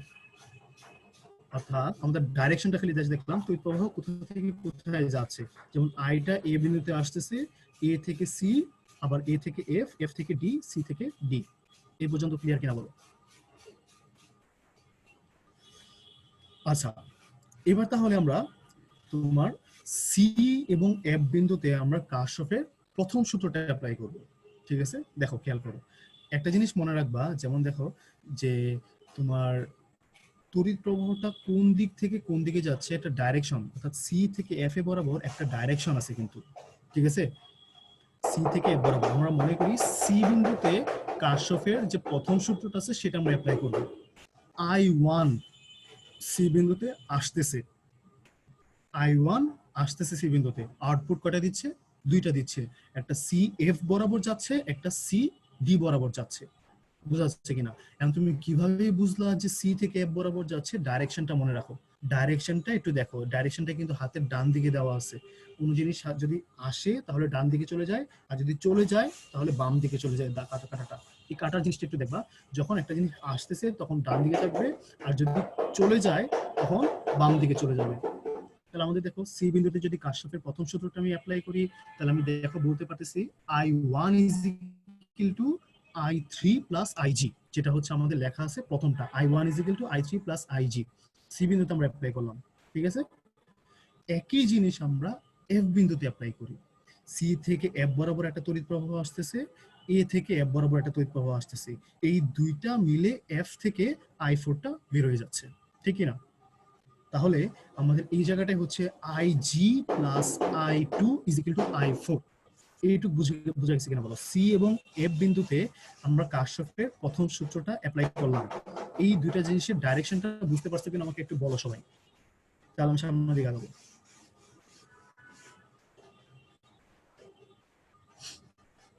বুঝা যাচ্ছে? ঠিক আছে, তাহলে আমাদের দেখো কারশফের প্রথম সূত্রটা আমাদের অ্যাপ্লাই করা শেষ। এবার আমাদের একটু লুপের চিন্তা করতে হবে। আমরা খেয়াল করি এ সি এফ এবং এ, এই লুপটায় এ সি এফ এ, এই লুপটায় আমাদের প্রত্যেকটা ক্ষেত্রে তড়িৎচালক শক্তির সূত্রগুলো ইউজ করবো, অর্থাৎ কারশফের দ্বিতীয় সূত্রটা ইউজ করবো, অর্থাৎ E summation of E is equal to কি 0। তাহলে আমি যদি বলতেই পারি স্বাভাবিকভাবে সেম একই জিনিস I1 প্লাস I1P, অর্থাৎ আমাদের কথা হচ্ছে যে প্রথমটা হচ্ছে রোধ, তাহলে এখানে তড়িৎচালক সূত্র কি হবে I1P প্লাস I1G। দেখো এখন ডাইরেকশনটা খেয়াল করো, I1 অর্থাৎ এ থেকে সি বরাবর তড়িৎ প্রবাহটা যাচ্ছে, সেটা আবার কোথায় গিয়ে যাচ্ছে? আমরা কিন্তু লুপটা বলে দিছি এ সি এফ এ, তাই না? এ সি এফ এ দেখো এসি ডাইরেকশনটা কি একদিকে, সিএফ এর ডাইরেকশন কি ওই একই দিকে, আবার এফ এর ডাইরেকশনটা কেমন উল্টা দিকে, তাই না? অর্থাৎ এ সি এফ এই তিনটা ডাইরেকশন কিন্তু কি একই দিকে, খালি এফ টা কি হয়ে যাবে, যদি এফ এ হইতো তাহলে তিনটাই কি হইতো একই দিকে হইতো, যেহেতু এ এফ ডাইরেকশনটা হচ্ছে এফ এর দিকে, তাহলে কি এটা কি উল্টাটা? তাহলে আমাদের বলতে পারি যে পি বিন্দুতে তড়িৎচালক শক্তি ইজ প্লাস জি বিন্দুতে তড়িৎচালক শক্তি, এই দুইটা যেহেতু একই দিকে তাহলে আমরা দুইটাকে প্লাস দিয়ে করলাম, আরেকটা ইজ ইকুয়াল টু আর বিন্দুতে তড়িৎচালক শক্তি। এ পর্যন্ত কনসেপ্টটা ক্লিয়ার কিনা বলো? এ সি এফ এ, এটাতে পি বিন্দুতে তড়িৎচালক শক্তি প্লাস জি বিন্দুতে তড়িৎচালক শক্তি ইজ ইকুয়াল টু আর বিন্দুতে তড়িৎচালক শক্তি। এটা কনসেপ্টটা ক্লিয়ার কিনা বলো? এটা যদি বুঝতে পারো তোমাদের কাজ শেষ।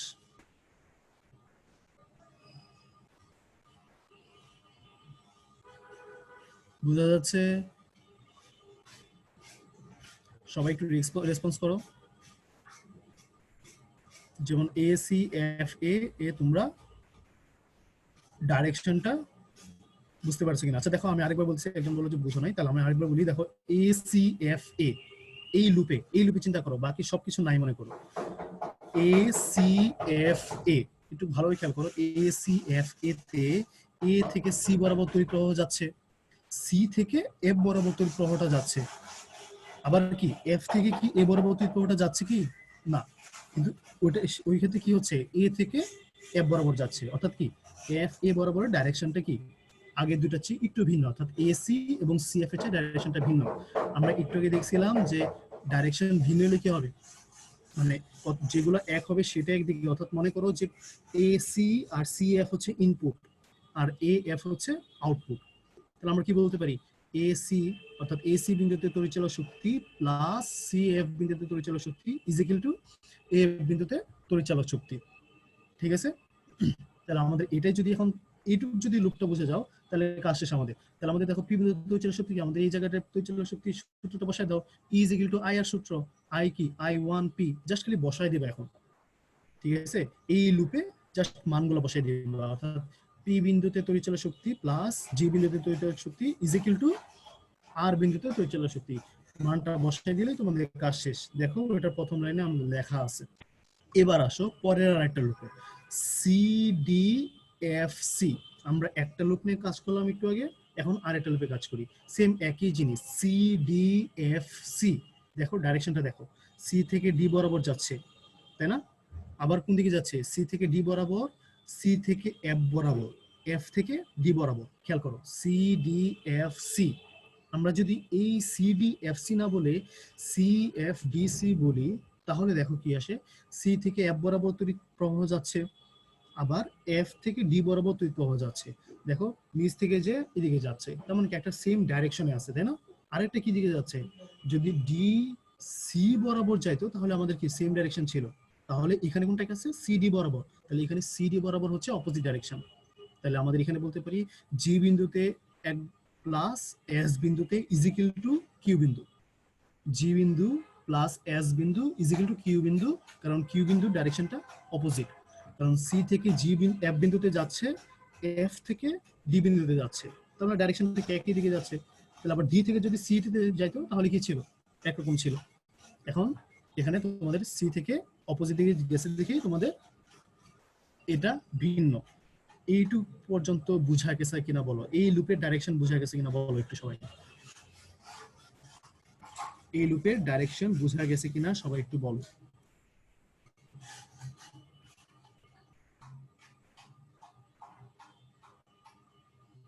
ঠিক আছে, তাহলে আমাদের কথা হচ্ছে যে এই যে পর্যন্ত যেহেতু বুঝা গেছে, তাহলে আমাদের এই জায়গাটায় জাস্ট তড়িৎচালক শক্তির মানটা বসাই দিবা, অর্থাৎ Q I is equal to Q I is equal to G I G plus S I four.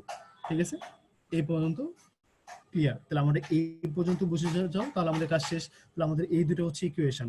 এখন কথা হচ্ছে সাম্যাবস্থায় এই আইজি অর্থাৎ সি থেকে এফ বরাবর যদি তড়িৎ প্রবাহটা যদি তুমি শূন্য ধরো, তাহলে সাম্যাবস্থায় কি আসতেছে, সাম্যাবস্থায় আইজি যদি জিরো আসে, তাহলে দেখো টোটাল এই দুটো সমীকরণ অর্থাৎ পরের লুপের দুটো সমীকরণে আমাদের জি রিলেটেড যে জিনিসগুলো আছে সেই সবগুলোই কি শূন্য হয়ে যাচ্ছে, জি রিলেটেড যে জিনিসগুলো আছে সে সবগুলো কি হয়ে যাচ্ছে, শূন্য হয়ে যাচ্ছে। তাহলে আমরা দুইটা সমীকরণকে যদি পরস্পরকে ভাগ করে দিই, অর্থাৎ একটাকে যদি 1 নাম্বার দিই, একটা যদি 2 নাম্বার দিই, পরস্পরকে যদি ভাগ করে দিই, তাহলে আমাদের একটা সূত্র পেয়ে যাচ্ছি, সেটা হচ্ছে এই সূত্রটা, P by Q is equal to RIS।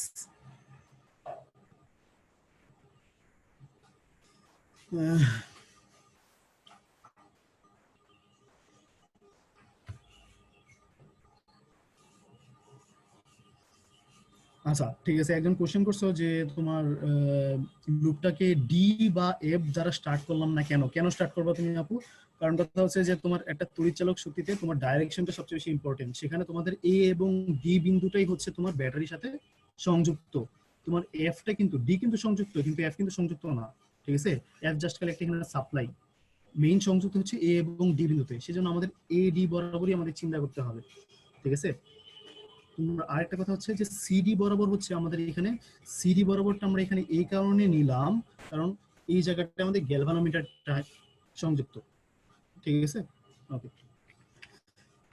আচ্ছা, এখন কথা হচ্ছে যে এই হুস্টন ব্রিজ দ্বারা আমরা কি কোথায় কোথায় ব্যবহার করতে পারি, metre bridge, post office box বা পটেনশিয়াল মিটার, এই তিনটা জিনিস তোমাদের ব্যবহারিকের জন্য ইম্পর্টেন্ট, এটা তোমাদের এখানে না জানলেও চলবে। পটেনশিওমিটার তোমাদের হচ্ছে পোস্ট অফিস বক্সটা অনেকে প্র্যাকটিক্যালি পরীক্ষা করো, দেখো যে একটা সামনে একটা ই দেওয়া থাকে, সেখানে একটা জায়গায় তোমার একটা জকি ধরতে হয়, জকি যে একটা লোহার দণ্ড থাকে, বলতে হয় যে একটা তার দেওয়া থাকে, লোহার তার দেওয়া থাকে, কোন জায়গায় তারের একদম কোথাও তড়িৎ প্রবাহ অর্থাৎ কাটার বিক্ষেপটা শূন্য পাচ্ছ, সেটা তোমাদের পোস্ট অফিস বক্সে তোমরা হয়তো প্র্যাকটিক্যাল করছো বা তোমরা ইউটিউবে এটা দেখে নিতে পারো পোস্ট অফিস বক্সটা। এবার আসো শান্ট, এই চ্যাপ্টারে তোমাদের কথা হচ্ছে যে তোমাদের জন্য এই জায়গাটা অল্প গুরুত্বপূর্ণ, তাহলে শান্ট কি এই জিনিসটা জেনে রাখো। শান্ট মানেই হচ্ছে বিকল্প একটা পদ্ধতি। সাপোজ আমরা অনেক সময় অনেক অনেক মানে ইম্পর্টেন্ট জিনিসপত্র ইউজ করে থাকি, যেমন ল্যাপটপ বলো বা দামি ফোন বলো বা অনেক দামি জিনিস ইলেকট্রনিক জিনিসপত্র, সেগুলোকে আমরা নষ্ট হওয়ার হাত থেকে রোধ করার জন্য আমরা শান্ট ইউজ করে থাকি। শান্ট কি বললাম আমরা, বিকল্প পথ। দেখো আই যখন এ থেকে বি তে যাচ্ছে, এটা হচ্ছে আমার মেইন পথ। ঠিক আছে, এটার মাধ্যমে দিয়ে আমাদের যতটুক তড়িৎ প্রবাহ এই জিতে দরকার ততটুকুই যদি আমরা রাখতে চাই, তাহলে তার বেশি যদি যদি এখানে যদি চলে আসে, সাপ্লাই যদি বেশি থাকে, তখন যদি এই বেশিটা যদি আসে, তাহলে আমাদের অবশ্যই কি এখানে জি অর্থাৎ গ্যালভানোমিটারটা কি নষ্ট হয়ে যাওয়ার সম্ভাবনা আছে। তাহলে এই গ্যালভানোমিটারটাকে সংরক্ষণ করার জন্য এই গ্যালভানোমিটারের সমান্তরালেই আমাদের একটা শান দিতে হবে। অর্থাৎ কি হচ্ছে, যেমন এতে আসতেছে, এতে একটা অল্টারনেটিভ পথ মানে পথ আসতেছে, অর্থাৎ আমাদের যতটুকু আইজি দরকার ততটুকু যাওয়ার পর বাকি যেটুকু আছে সেটুকু চলে আসতেছে, এখান দিয়ে চলে দিয়ে আবার বাইপাস করে চলে যাচ্ছে আবার, অর্থাৎ মাঝখান দিয়ে আমাদের কি হচ্ছে, গ্যালভানোমিটারটা সংযুক্ত হচ্ছে। এখানে বলা হচ্ছে যে স্বল্প মানের রোধ, এই জায়গাটা মনে রাখতে হবে, যেমন শানটা কিন্তু স্বল্প মানের রোধ হয়, যদি শান্টের রোধ বেশি দাও, রোধ যদি বেশি হয় তাহলে তড়িৎ প্রবাহ কি যেতে পারে বেশি? অবশ্যই না। কাজে আমাদের শান্টের রোধটা অল্প ইউজ করতে হবে যাতে বেশি করে তড়িৎ প্রবাহটা এদিক দিয়ে যেতে পারে। শেষ। এখন জানা ভালো যে শান্টের রোধ শূন্য হলে, মানে রোধ যদি একদমই কম হয় তাহলে সব প্রবাহ শান্ট দিয়েই যাবে, আবার রোধ যদি অসীম হয় তাহলে সব প্রবাহ গ্যালভানোমিটার দিয়ে যাবে এবং গ্যালভানোমিটার তোমার নষ্ট করে দিয়ে দিবে। এই হচ্ছে তোমার এই পর্যন্ত জিনিস। শান্টের ব্যবহার আমরা সাধারণত বললাম যে ভালো ভালো মানে উচ্চমানের যন্ত্রপাতিতে ইউজ করে থাকি, সাধারণত অ্যামিটার, ভোল্টমিটার, গ্যালভানোমিটারে বিদ্যুৎ প্রবাহ হ্রাস করার জন্য, একটু আগে এটাই দেখলাম, অর্থাৎ ক্ষতির হাতে রক্ষা করার জন্য, এবং উচ্চ বিদ্যুৎ প্রবাহের পরিমাপে এটি ব্যবহার করা হয়। দেখো উচ্চ বিদ্যুৎ প্রবাহে, কারণ এটা জিনিস উচ্চ মানে অনেক প্রবাহ নিয়ে আসতেছে, টোটালটুকু কি দিয়ে যাচ্ছে আমাদের? শান্ট দিয়ে যাচ্ছে। খালি আমাদের যতটুকু গ্যালভানোমিটার দরকার ততটুকু গ্যালভানোমিটার যাচ্ছে, বাকি সবই কি শান্ট দিয়ে যাচ্ছে। শান্টের প্রবাহ মানে কি? বাকি সবটুকু প্রবাহ মাত্রা, অর্থাৎ উচ্চ প্রবাহ মাত্রা। এটা জিনিসটা বলবো। এই হচ্ছে চ্যাপ্টার। তোমাদের চলতরিতের এইটুকুই মেইনলি ছিল, বোঝানোর এই টপিকগুলোই ছিল, কিন্তু মেডিকেলের জন্য ইম্পর্টেন্ট যেগুলা সেগুলা আলোচনা করা হয়েছে। এছাড়া কিছু কিছু থাকতে পারে, সেগুলা একটু দেখে নিও। এখন তোমাদের কাজ হচ্ছে বইটা একবার রিডিং দেওয়া আর হচ্ছে বহু নির্বাচনীগুলো সলভ করা। আমার কারেন্ট এখনো আসে নাই, ল্যাপটপ তোমার ব্যাটারিতে চলতেছে, জানি না কতক্ষণ চলবে। ঠিক আছে, আমরা এখন আসো পরের চ্যাপ্টারে যাই। তড়িৎ প্রবাহের চৌম্বক ক্রিয়া এবং চৌম্বকত্ব। আমরা এর আগেও বলছিলাম যে এই জায়গাটা থেকে সৃজনশীল আসার সম্ভাবনা অনেক, আর এই জায়গাটা থেকে সৃজনশীল এর পড়ার টপিকও খুবই অল্প এবং খুবই সোজা। মাত্র 3 থেকে 4টা সূত্র মুখস্থ করলেই এই জায়গাটার আমাদের সৃজনশীল টপিক শেষ। আর এই জায়গাটা মেডিকেলের জন্য খুবই খুবই ইম্পর্টেন্ট। বলা হয় যে মেডিকেলের যারা এডমিশন করে তখন এই চ্যাপ্টারটা যখন পড়ে, এই চ্যাপ্টারটা পড়তে অনেক টাইম লাগে, কারণ এই চ্যাপ্টারে মুখস্থ করার অনেক কিছু আছে। ঠিক আছে, বিশেষ করে আমাদের চৌম্বক চ্যাপ্টার রিভিউ, অর্থাৎ আমরা এখান থেকে কি কি জানবো। আমরা প্রথমে হচ্ছে আমাদের চৌম্বক ক্ষেত্রে ধারণা নিব আমরা, তারপর হচ্ছে গতিশীল চার্জের উপর চৌম্বক বল কিভাবে কাজ করে, তারপর হচ্ছে ভূচৌম্বকত্ব। এটাই হচ্ছে আমাদের এই জায়গাটা থেকে মেডিকেলের জন্য ইম্পর্টেন্ট টপিক। চৌম্বক পদার্থের বিশেষ কিছু ধর্ম আছে, সেই ধর্মগুলো সম্পর্কে জানবো। চৌম্বক পদার্থের শ্রেণী বিভাগ আছে, অর্থাৎ তোমরা আগেই জানো হতে পারে প্যারা, ডায়া, ফেরো, প্রতিফেরো, অ্যান্টিফেরো ইত্যাদি চৌম্বক পদার্থগুলো শ্রেণীবিভাগগুলো। আরেকটা হচ্ছে তড়িৎ চৌম্বক।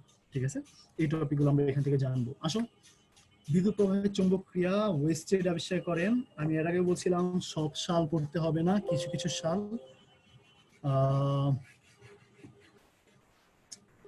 আচ্ছা, সব সাল পড়তে হবে না, কিছু কিছু সাল খালি জাস্ট রিডিং দিলেই হবে। যেমন এখানে হচ্ছে 1819 সালটা একটু পড়তে হবে। ওয়েস্টেড কি এটা হচ্ছে পড়া দরকার নাই, খালি জাস্ট খালি মনে রাখো যে একটা জায়গায় একটা দণ্ডের মধ্যে যদি বিদ্যুৎ প্রবাহ করো, সেক্ষেত্রে একটা চৌম্বক ক্ষেত্র সৃষ্টি হচ্ছে, সেটাই হচ্ছে ওয়েস্টেড ক্রিয়া। দেখো একটা যখন একটা জায়গা থেকে বিদ্যুৎ প্রবাহ যাচ্ছে তখন কি থাকে, একটা সাউথ পোল এবং নর্থ পোল সৃষ্টি হচ্ছে। সাউথ পোল এবং নর্থ পোল সৃষ্টি হচ্ছে, সেক্ষেত্রে কি হচ্ছে তোমার এই জায়গাটা চৌম্বক ক্রিয়া মানে চৌম্বক ক্ষেত্রটা সৃষ্টি হচ্ছে। আচ্ছা, সবাই কি শুনতে পারতেছে আমাকে? আমার নেটওয়ার্ক আনস্টেবল আছে। আচ্ছা, ওয়েস্টেড প্রক্রিয়ার সিদ্ধান্ত সমূহ মানে কি, বিদ্যুৎ প্রবাহ যতক্ষণ থাকবে, অর্থাৎ বিদ্যুৎ প্রবাহিত করলে কি হবে, চৌম্বক ক্ষেত্র সৃষ্টি হচ্ছে। আর এই বিদ্যুৎ প্রবাহটা যতক্ষণ থাকবে, অর্থাৎ যে পরিমাণ তুমি বিদ্যুৎ প্রবাহ দিবা সেই পরিমাণে তুমি কি পাবা, চৌম্বক ক্ষেত্র পাবা। এটা হচ্ছে 2 নাম্বার। তাহলে বিদ্যুৎ প্রবাহের দিকের সাথে, অর্থাৎ কি যেদিক দিয়ে বিদ্যুৎ প্রবাহ যাবে চৌম্বক ক্ষেত্রের দিকটা তার উপর রিলেটেড করে হবে।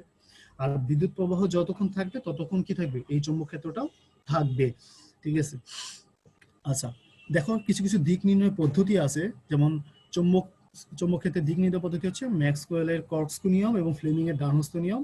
আর চৌম্বক বল নির্ণয়ের সূত্র হচ্ছে ফ্লেমিং এর ডান এবং বামহস্ত নিয়ম। জাস্ট এটা জিনিস, তোমরা যে রুমে আসো রুমের উপরে তাকাও, ফ্যান আছে, দেখো আমরা ফ্যানের মাধ্যমে এটা শিখে ফেলবো। দেখো আমাদের বুড়ো আঙ্গুলের সাথে ডান হাতে ফ্লেমিং এর ডানহস্ত নিয়ম বা ম্যাক্সওয়েলের কর্কস্ক্রু নিয়ম একই প্রায় কথা বলছে। যেমন ডানহস্ত নিয়ম যদি আমরা ঘোরাই, আমাদের হাতটা হচ্ছে চৌম্বক ক্ষেত্র, আর বুড়ো আঙ্গুল বা তর্জনীটা হচ্ছে তড়িৎ প্রবাহ। দেখো আমরা যদি এই জিনিসটা এভাবে ঘুরাই, আমাদের ডাইরেকশন কোন দিকে আসতেছে, নিচের দিকে। অর্থাৎ চৌম্বক ক্ষেত্র যদি আঙ্গুল বরাবর ক্রিয়া করে, তড়িৎ প্রবাহ বুড়ো আঙ্গুলের দিকে। আর চৌম্বক ক্ষেত্র যদি এই বরাবর ক্রিয়া করে, এই তোমার তড়িৎ প্রবাহ উপরের দিকে। তাহলে তোমরা দেখো ফ্যান কোন দিকে ঘুরতেছে আর বাতাস কোন দিকে পাচ্ছ, একটু দেখে নাও। ফ্যান কোন দিকে ঘুরতেছে আর বাতাস কোন দিকে পাচ্ছে। দেখো ফ্যান কিন্তু এইভাবে ঘুরতেছে, তাহলে বাতাসটা কোন দিকে পাচ্ছ, নিচে পাচ্ছ। যদি ফ্যানটা উল্টা ঘুরতো তখন বাতাসটা উপরের দিকে চলে যেত, যেটা বেনিফিটেড না।